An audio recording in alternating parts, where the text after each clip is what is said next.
അച്ഛാ ഞങ്ങൾക്കത് അറിയില്ലായിരുന്നു. അച്ഛന് ഈ കുടുംബമായിട്ട് ഇത്ര അടുപ്പമുണ്ടെന്നും പരിചയമുണ്ടെന്നും അറിയില്ലായിരുന്നു അച്ഛാ. ഞങ്ങളുടെ വീടിന് അടുത്തുള്ള ഷാജി കൊണ്ടുവന്ന ഒരു പ്രപ്പോസലാണ്. അപ്പം അത് മോൾക്ക് 10-22 വയസ്സല്ലേ ആയുള്ളൂ. ആ അല്ല, എന്തെങ്കിലുമൊക്കെ ആയിട്ട് അച്ഛനെ അറിയിപ്പിക്കാന്നാണ് ഞങ്ങൾ വിചാരിച്ചത്. മണി പറയുകയും ചെയ്തു. അപ്പൊ ഞാനാണ് പറഞ്ഞത് അവർ വന്ന് കണ്ടിട്ട് പോട്ടെ എന്നിട്ട് അറിയിപ്പിക്കാന്ന്. അല്ല, അങ്ങനെ ചിന്തിച്ചിട്ടല്ല. എന്തോന്നാലും അവിടെയല്ലേ അറിയിപ്പിക്കത്തുള്ളൂ അച്ഛാ ആദ്യം. ആ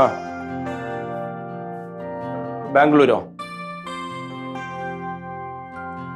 ആ നാട്ടുപുറത്ത്. അതെ, നാട്ടുപുറത്തുകാരനായോ? ആ സോഫ്റ്റ്വെയർ.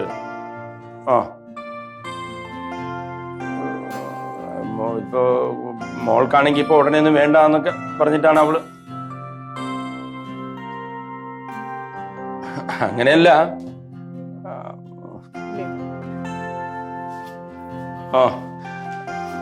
എന്നാ ആയിക്കോട്ടെ, വരട്ടെ, ഞാൻ പറയാം. അല്ല, ആലോചിക്കാം, ചെയ്യാം. എന്താന്ന് വെച്ചാൽ നോക്കാച്ചാ. ഇല്ല, അങ്ങനെ ഉണ്ടാവില്ല. ഞാൻ മണിയുടെ കൊടുക്കാം. അല്ല, ധൃതിയല്ല. അല്ല, അതങ്ങനെ ചെയ്യാം, ആലോചിക്കാച്ചാ. ഞാൻ മണിയുടെ കൊടുക്കാം. മണിക്ക് എന്തോ പറയണമെന്ന് പറഞ്ഞു. അച്ഛാ,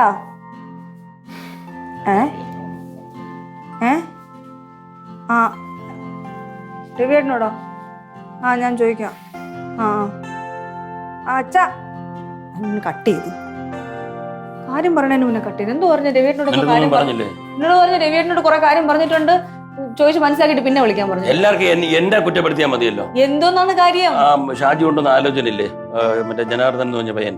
അത് അച്ഛന് നല്ലപോലെ അറിയാന്നുള്ള കുടുംബത്തിലെ പയ്യനായിരുന്നു. ആ ചെറുക്കന്റെ അമ്മാവൻ അച്ഛനുമായിട്ട് നല്ല അടുപ്പമായിരുന്നു. അവൻ അറിഞ്ഞു. അപ്പൊ നമ്മൾ എന്താ നടത്തി കൊടുക്കാത്ത ഇങ്ങോട്ടാ കുറ്റം. ഞാൻ പറഞ്ഞു, കൊച്ചിന് അങ്ങനെ താല്പര്യമില്ല, 22 വയസ്സല്ലേ ആയുള്ളൂ അവൾക്ക്. പറഞ്ഞില്ലേ രവിയായിട്ട് അച്ഛനെ മണിക്കൂട്ടി ചേട്ടനൊക്കെ വിളിച്ച് പറയേണ്ട കേസാണ്. ഇടപെടിയൊന്നും പെണ്ണുകാളൊന്നും നടത്താൻ പാടില്ലെന്ന്. പെട്ടെന്ന് ഒരു നിമിഷത്തിൽ ഷാജി പറയുന്നു ഇങ്ങനെ ഒരു സംഭവം ഉണ്ട്, ഇപ്പോഴാണെങ്കിൽ എങ്ങനെ പറയട്ടെ, നീ കൂടെ കുറ്റപ്പെടുത്താതെ. അപ്പൊ ഞാൻ പറഞ്ഞു, വന്ന് കണ്ടിട്ട് പോട്ടെ, എന്നിട്ട് അറിയിപ്പിക്കുക. എന്തെങ്കിലും അവൻ അറിയിക്കാനല്ലേ പറഞ്ഞേ. അതല്ല പ്രശ്നം. അത് നാട്ടിൻപുറത്തുകാരനായോണ്ടാണല്ലോ ആ കല്യാണം അവൾക്ക് താല്പര്യം ഇല്ലാത്തത്. പിന്നെ എല്ലാം അറിഞ്ഞു. അതുകൊണ്ട് ഇപ്പം സിറ്റിയിൽ ജീവിക്കുന്ന ഒരാളെ ബാംഗ്ലൂരിലുള്ള ഏതൊരു നന്ദകുമാറോ അങ്ങനെ ഒരാൾ, ഒരു സോഫ്റ്റ്വെയർ എഞ്ചിനീയറുടെ കാര്യമാണ് അച്ഛൻ പറയുന്നത്. അതല്ലേ ഞാൻ പറഞ്ഞു, മോൾക്ക് 22 വയസ്സായാലും അത് മണിയെടുത്ത് ചോദിച്ചിട്ടല്ലല്ലോ. മണി ഈ പ്രായത്തിലാണ് കെട്ടിച്ചത്. ദൈവമേ, പണ്ടത്തെ എന്റെ കാലത്തെ പോലെയാണ് ഇപ്പോഴത്തെ പിള്ളേരുടെ നിന്ന് പറഞ്ഞു എന്തിരിക്കും. അവളിനെ എന്ത് വിചാരിക്കും? അവളത്തെ എങ്ങനെ പറയും? എനിക്ക് അറിഞ്ഞൂടാ. അവള് കൊച്ചിന്റെ അടുത്ത് നമ്മൾ വാക്ക് കൊടുത്തതാണ് അവളുടെ സൗകര്യത്തിന്, അവളുടെ ഇഷ്ടം നോക്കിയാൽ നമ്മൾ ചെയ്യുള്ളൂ. ആണോ അല്ലയോ? ഇനിയിപ്പോ ഇതിപ്പോ പറയുമ്പോ അവൾ എന്ത് മണി, ഇതൊക്കെ എനിക്കറിയാം. എനിക്കും പെട്ടെന്ന് പിടിച്ച് കെട്ടിക്കണം താല്പര്യമില്ല. ഇതിപ്പോ അച്ഛൻ ഇങ്ങനെ എനിക്ക് പറ്റൂല എന്ന് പറയാൻ പറ്റുമോ? അതൊക്കെ നയത്തിൽ അച്ഛൻ കുറച്ചു നേരം കഴിഞ്ഞിട്ട് നോക്കിയാൽ. എന്റെ അമ്മയെടുത്താണെങ്കിൽ ഞാൻ പറയാം, അമ്മ ഇപ്പൊ നടക്കൂല. ഇതങ്ങനെയാണോ? രവിയേട്ടന് പറയാൻ പറ്റുന്നതിന്റെ പകുതി പോലും എനിക്ക് എന്റെ അച്ഛൻ്റെ അടുത്ത് സംസാരിക്കാൻ പറ്റില്ല. എന്നെ അമ്മയില്ലാതെ വളർത്തിയത് എന്റെ അച്ഛനും ചേട്ടനും കൂടെയാണ്. അവരുടെ അടുത്ത് എനിക്ക് ഒന്നും തിരിച്ചു പറയാൻ പറ്റില്ല. അവര് പറയുന്നത് എന്താണോ അതെനിക്ക് അങ്ങനെ അനുസരിക്കാനേ പറ്റുള്ളൂ. അറിയാലോ കാര്യം. ഇതിപ്പോ മണിക്കൂട്ടന്റെ അടുത്ത് പറയാന്ന് വെച്ചാൽ മണിക്കൂട്ടൻ പറയുമ്പോൾ എന്തറിയുമോ, അയ്യോ അളിയാ നിങ്ങൾ ബന്ധാന്ന് വെച്ചു അച്ഛന്റെ അടുത്ത് ഞാൻ പറയില്ല, ഞാൻ അങ്ങേരും കൈ ഒഴിഞ്ഞു പോകും. രവിയേട്ടാ, ഇതിപ്പോ എനിക്ക് കഴിഞ്ഞ കുറച്ച് ദിവസമായിട്ട് എന്തോ ഒരു പ്രശ്നം വരുന്നുണ്ടെന്ന് തോന്നുന്നുണ്ട്. കാരണം അച്ഛൻ എന്നെ എല്ലാ ദിവസവും ഒരു നേരമെങ്കിലും വിളിക്കേണ്ടതാണ്. ഇപ്പൊ കഴിഞ്ഞ കുറച്ച് ദിവസമായിട്ട് എന്നെ വിളിക്കൂല. ഞാൻ അഥവാ അങ്ങോട്ട് വിളിക്കുകയാണെങ്കിൽ അച്ഛൻ എന്തെങ്കിലും പറഞ്ഞാൽ അച്ഛൻ തിരക്കിലാണ്, വീട്ടിൽ ആരെങ്കിലും ഉണ്ട്, എവിടെയെങ്കിലും പോവാണെന്നും പറഞ്ഞ് ഒഴിവാക്കിക്കൊണ്ടേയിരിക്കും. എനിക്ക് അറിഞ്ഞൂടാ. കഴിക്കാൻ വല്ല എടുക്കുവോ? വിശക്കണ്. കഴിക്കാനാ? എടുത്ത് തരാം. ഇവിടെയൊക്കെ എല്ലാം എടുത്ത് വെച്ചേക്കണം. നീ പ്ലേറ്റ് എടുത്ത് കഴിച്ചോ മക്കളെ.